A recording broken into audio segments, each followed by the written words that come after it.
This video is going to be a case study on how I brought a store from zero to over $250,000 with over a 40% profit margin in just 37 days. So in this case study, I'm going to cover how I picked the product, how I designed the store to convert at over 6%, the apps that I used, how to make high engaging product videos, the ad strategy, and how to completely automate the running of the store. So first things first, I'm going to go onto the store and show you the results.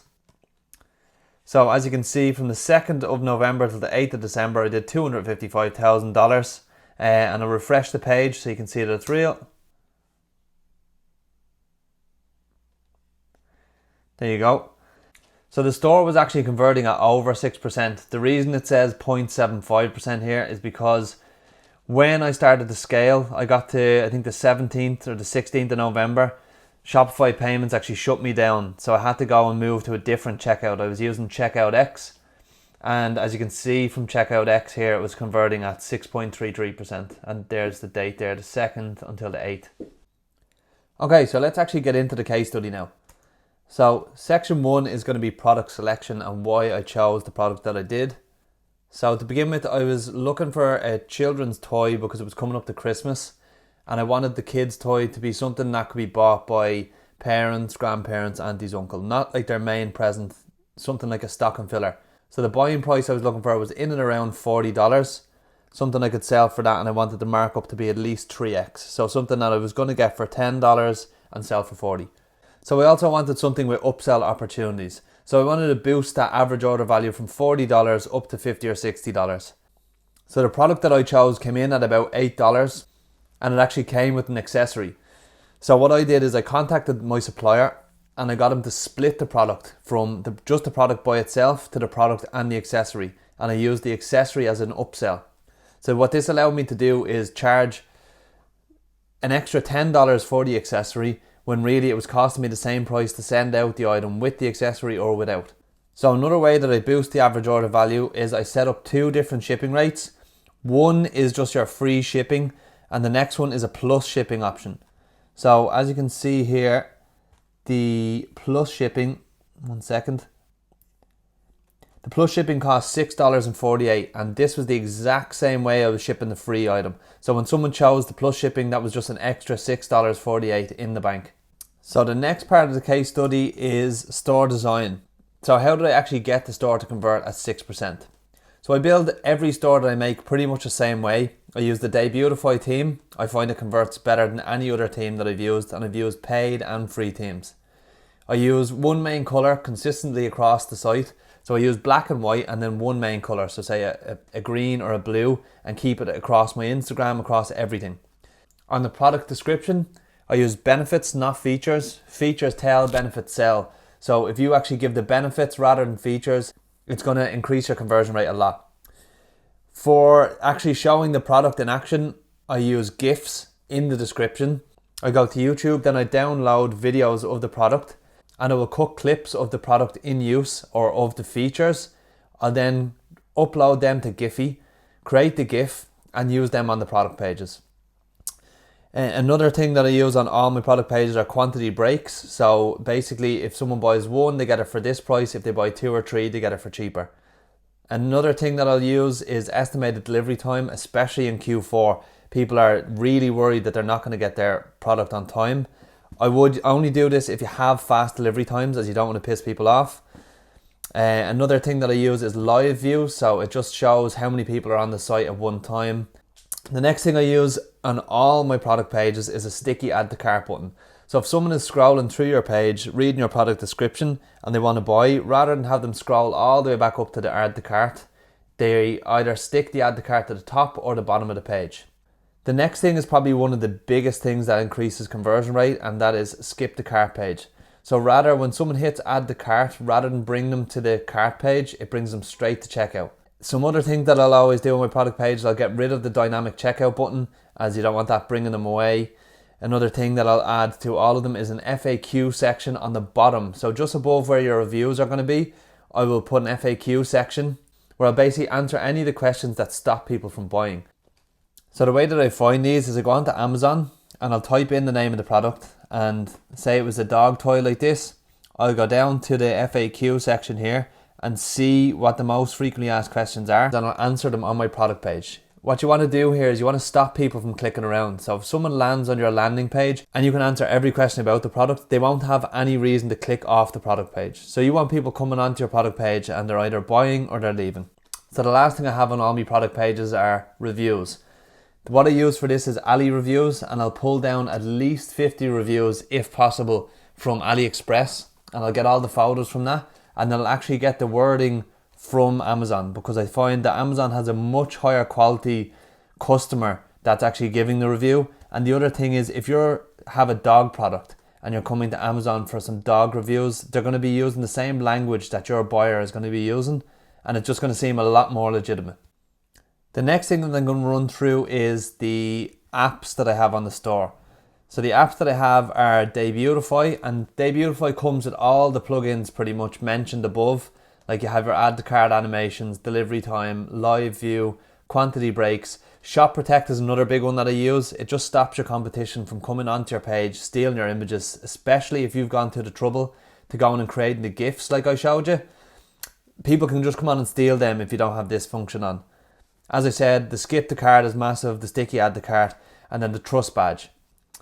The next one I used, as I said above, Ali reviews. So I used to use Luke's reviews, but I find Ali reviews a lot better as you can actually edit the text. Another app that I use is Tractor. So what Tractor is, it's a custom tracking page builder where a customer can come to the tracking page, they'll enter their order number and their email, and you can blacklist words such as China, Hong Kong, anything like that. And then when they're tracking, it'll just say in transit rather than that, and it'll also give them live updates. So this will stop people asking why it's coming from China and stuff like that. The next app is Abandonment Protector. So Abandonment Protector is a great little app, and it's so simple to use, and I use it on all my stores. It allows you to set up abandoned cart emails really, really easily. And I normally just set up a 3-step email. The first one just reminds them that they left something in their cart and it has a link back to purchase their order.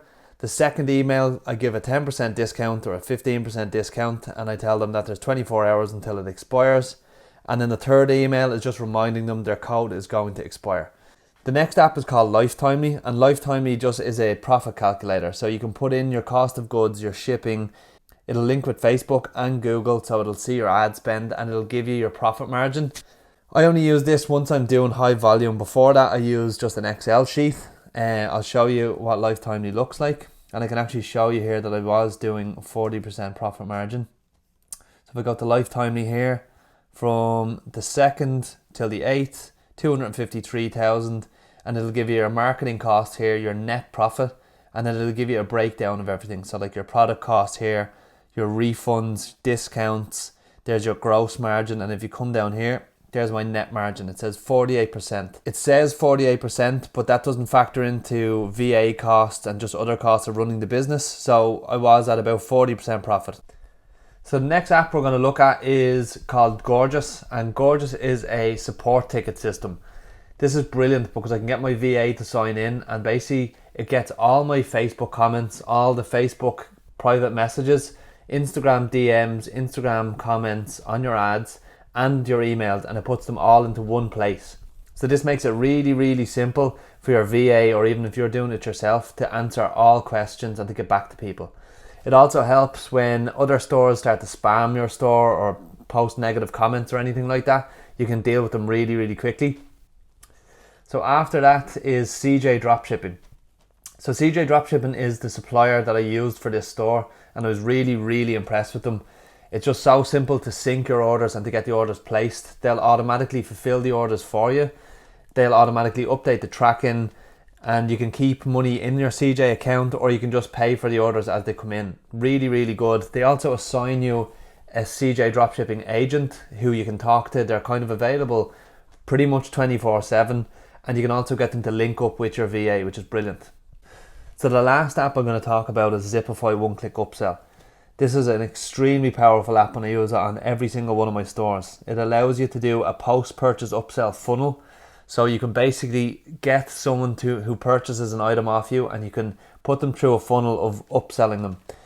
Because they've already put in their payment details, they won't have to enter card details again. All they have to do is click a button and that item will be added to their order.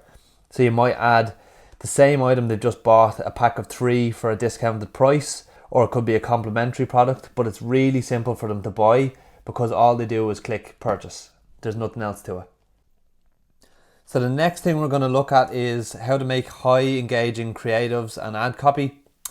So what I did for this store is I made my own creative, and then I used a company called Viral Ecom Ads, and I bought 2 creatives off them, and they were both video ads. I tested all 3 of them, and my ad actually came out better. That's not always the case. I have used them guys before, and they do make good videos. I'll leave a link for them in the description. So when I'm making my own video ads, this is the kind of structure that I use.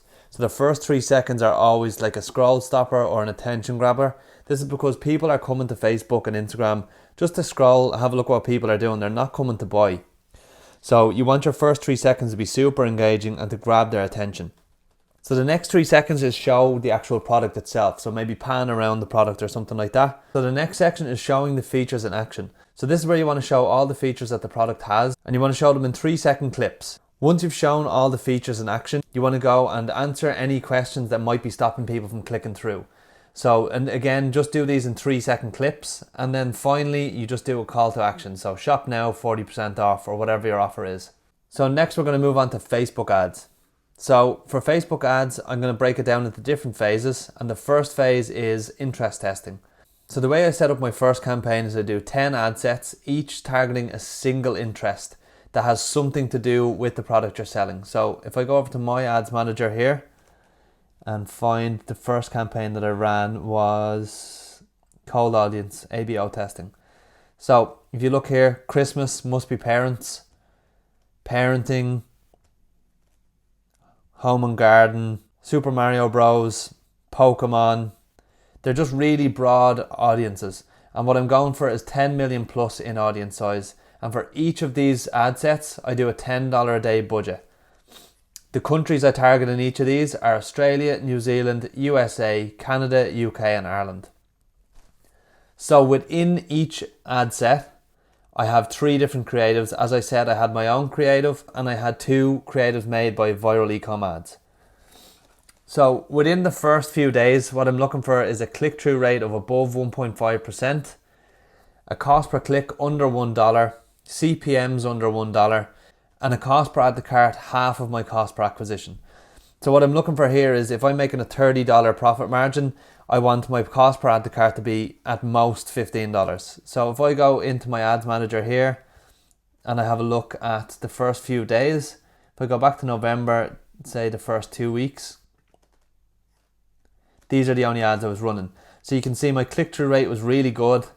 You can see my cost per click was under $1. You can see my CPMs were super low. And before I was getting sales, if I look at my cost per add to cart, it's like $2. So straight away, I knew I was onto a winner here and I could move into the next section.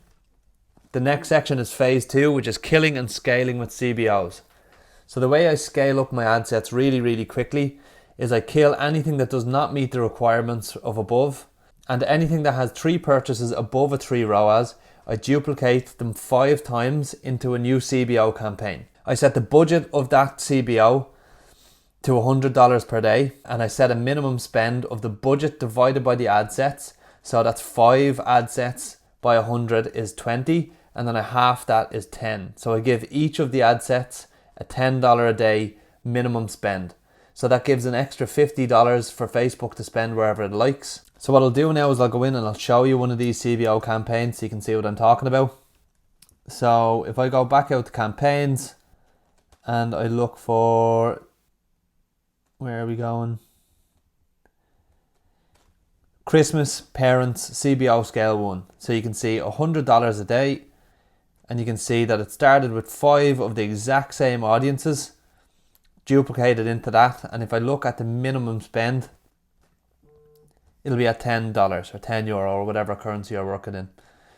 So if you go back out, you can see exactly how much that did. It was doing a 3.3 ROAS straight away, so it does work.